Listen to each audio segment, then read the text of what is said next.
Hey y'all, I'm Elisa, the Scrappy Wife behind ScrappyWife.com, and today I'm going to be working in my memory planner, and I think I'm going to use some Felicity Jane pieces that I haven't used in a long time, so definitely shopping my stash. If you want to follow along on the process, let's go.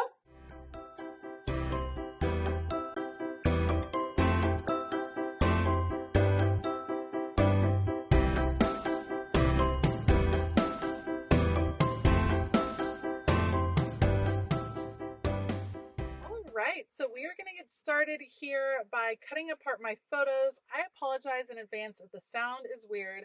I'm actually doing voiceovers in my car for the time being because there is some serious construction going on in my craft studio.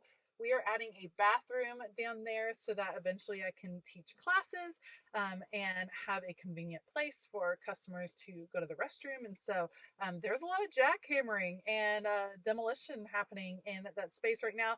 I actually was able to film in the space as all of that was happening, but obviously I can't do voiceovers. So let's get started. I cut apart all of the pictures, and then I chose this paper from Felicity Jane. I feel like it has this kind of retro feel, and you guys know that I love cutting apart scrapbook paper and really bringing out all of the different shapes and things that come on the paper, whether you're cutting it out for like die cut purposes or a super large shape like this. I think it's a great way to utilize some different scrapbook paper. So I cut out all of that kind of fun shape, all of these arches, and I put a bunch of adhesive on the back. We're going to attach these two pages together. You've seen me do this a lot where I kind of line up the sheets, put one piece of paper or some pieces of ephemera across both pages, and then you just trim the paper off and trim them apart. And you can use the We Are Memory Keepers disc punch, which is the one I love. I use it all of the time.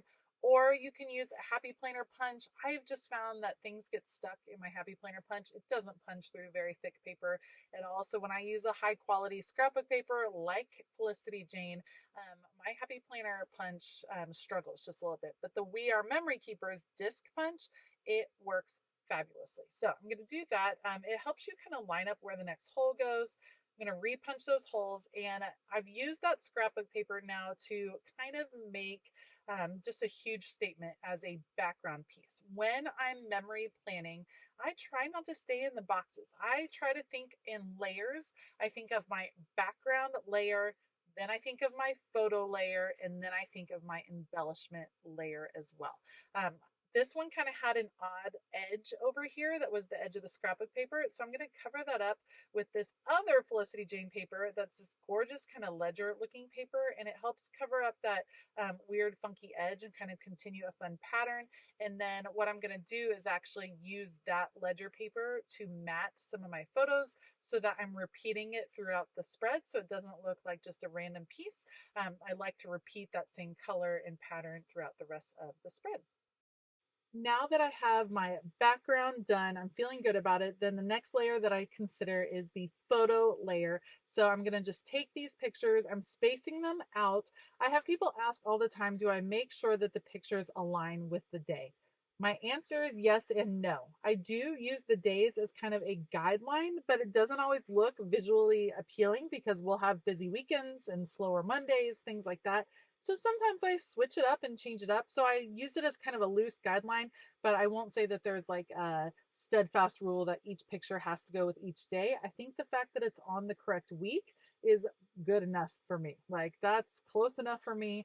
I try to make it actually more visually appealing. That's where I put the emphasis. If they happen to work out as far as falling on the correct days, all the better, but not something I hold myself to. All right, so once I knew where the pictures were going to be, I started doing a little bit of matting. This is something I do just to bring in some extra pattern and color throughout the entire spread. I like to repeat the different matting paper on both sides. So if I use a spread on the right side, if I use a certain pattern on the right side, then I want to make sure I'm going to use it on the left side and vice versa, which is why you see me kind of switching back and forth between the papers. I do use this black and white and it only ends up on one side, and that's just how the balance worked. But because it was in the middle, I thought it worked out pretty much okay. Now, once I figure all of those out, then I will just use my Tombow permanent adhesive to add those to the background. So now I have the background layer, I have the photo layer, and then next up will be the embellishment layer. If you were to ask me what I feel like sets some of my memory planner spreads apart, it's the background layer. I think a lot of people think of the photos, they think of the embellishments, but adding something extra to the background is what really makes these pop. It's what makes it feel a little bit more like a scrapbook page to me without going full on 12 by 12 scrapbooking. It kind of scratches that little itch for me, and then um, add something a little extra, but you're still getting the planner part of it. You kind of see both sides. Now, as far as embellishments for this particular week, I'm going to have to say there's not really a rhyme or reason to what I chose except that they go with the colors on the page. So I've always kept my Felicity Jane paper embellishments separate from the rest of my embellishments because I feel like they don't play well with others. They play really well with other Felicity Jane products, but they don't necessarily mix in with other paper companies.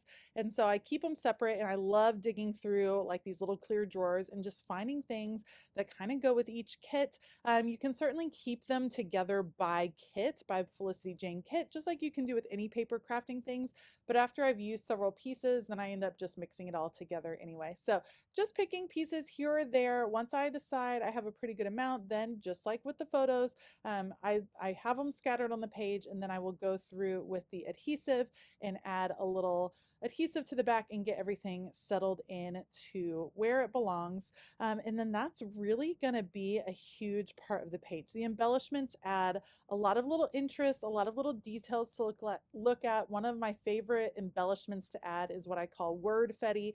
So that would be those little tiny words that say memories, about me, the one that says hope. I think that just adds something a little extra. It helps to tell the full story. You'll hear me talking all of the time about journaling, and I think it's really important to add your own notes, your own journaling, your own thoughts to your pages. I'm actually a huge proponent of using your own handwriting, whether you like it or not. I think those that look through your memory planners or your scrapbooks later in life will very much enjoy seeing your handwriting. So I'm a big proponent of that. But I think words really help tell the story. So even if you are not doing journaling and you're just adding wordfetti to kind of capture the emotion or the essence of something that happened, I think that works really well too.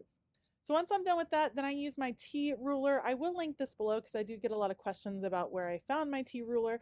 I use that to add journaling lines just because I don't trust my handwriting to stay straight. I don't really worry about the measurements as far as the spacing of the lines. I just kind of eyeball it. Doesn't need to be perfect. I think sometimes perfect gets in the way of done, and I prefer my spreads to definitely be done. So we're going to add that and then add some journaling. I'm actually going to use a mustard yellow color for the journaling to bring out some of the mustard yellow in the layout.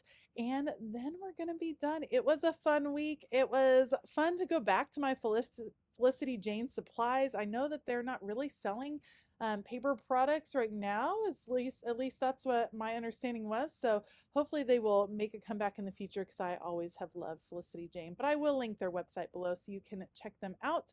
And I want to give a huge shout out to all of my Patreon members. Thank you guys so much for all of your support. We're having a fabulous time over on Patreon. So if you want to find out a little bit more about what's going on over there and what is offered as far as extra perks and things like that, then you can always click the link that is in the description box below.